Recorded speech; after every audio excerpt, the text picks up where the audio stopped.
kaibigan, ayon sa Biblia, hindi nalulugod ang Diyos sa mga masasamang gawa kahit ginagawa ito ng palihim. Nakikita ng Diyos ang puso at lahat ng ginagawa ng tao, hayag man o lihim. Ngunit ipinapakita rin ng Biblia na handang magpatawad ang Diyos sa taong nagsisisi at tumatalikod sa kasamaan. Narito ang ilang mga talata. Sapagkat walang anumang nalilihim na di mahahayag, at walang anumang natatago na di malalaman at malalantad. Lucas Kapitulo 8 versikulo 17. Ang mga mata ng Panginoon ay nasa bawat dako, na minamasdan ang masasama at ang mabubuti.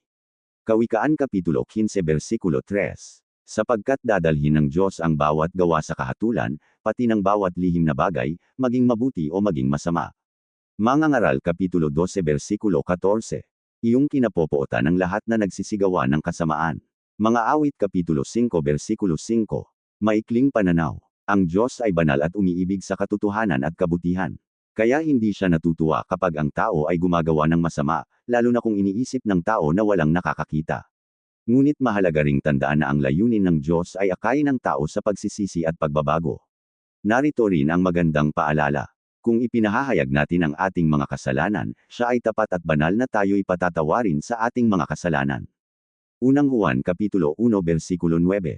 Kaya habang may buhay, may pagkakataon ang tao na magbago at lumapit sa Diyos.